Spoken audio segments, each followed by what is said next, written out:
Hey, this is Callie. And I'm Andrea.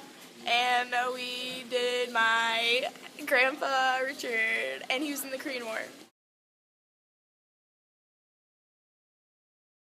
I was in the Korean War. Some boys were coming home, and we had to take over for the ones that were coming home. Then I had to report back to California and wait for my number to come up to get on the ship. And we were going to Korea. Because of my MOS, I was relieving somebody up front. Lucky I was in the artillery. I was 4,000 yards away from the fighting. I trained in Camp Roberts, California for field wireman, and that was 6 months. And I was with a 155 howitzer, which is artillery. It's 6 guns. They're all spread out, a couple, 2-3 blocks apart. My job was to keep the wires. So all the boys on each gun had a telephone. Mostly everything was done by telephone them days.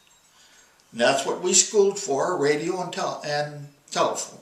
When the guns would go off, it was such a concussion, it would break the lines. My job was to get out there and fix the lines.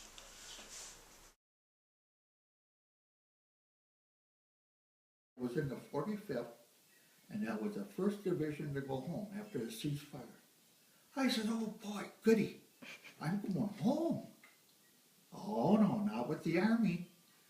I got transferred into the 3rd Division.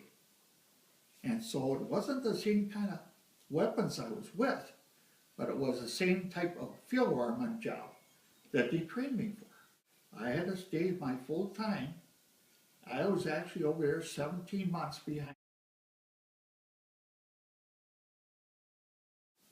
Bathing wasn't that often. And so when we did go, we'd get in one of these big trucks, 5-ton truck, the canvas over the back, we'd all pile in there. We'd go down the road, and of course we'd stand under a 55-gallon drum with water. That's how you open the cockpit on the drum and stand under the water and wash. And then all of a sudden they'd throw new clothes at you. So you'd have clean clothes. Sometimes you got clothes too big for you. And no one liked that, of course. You know, you're trying to, or you had too small clothes.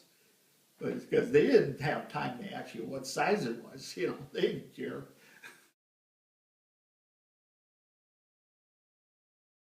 Call from my sergeant and go to the CP, Central Command.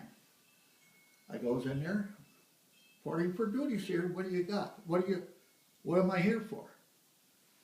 Oh, we want to make you sergeant. I said, well, I'm going to be going home in September. You know, my time was up. He said, I don't care. He says, you know more than anybody else around here. So I took the job. Like in the Army, you don't say no. You do it, but you do whatever they tell you to do. And I took the sergeant job. So I was in charge of radios in the half tracks. I had 6 guys underneath me.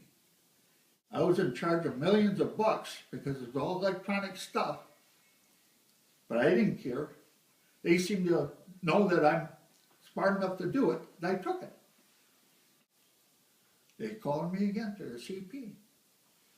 And he says, we'd like for you to re-up.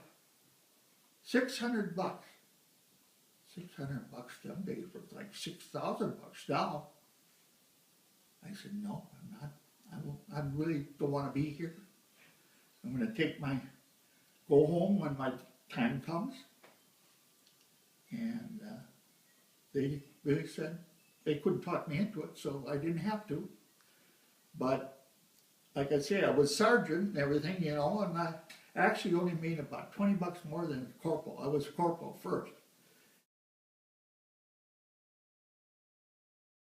They didn't really say nothing, but I knew they were worried. And I wasn't one that would send a letter that often. And when I did get letters, it really hit hard.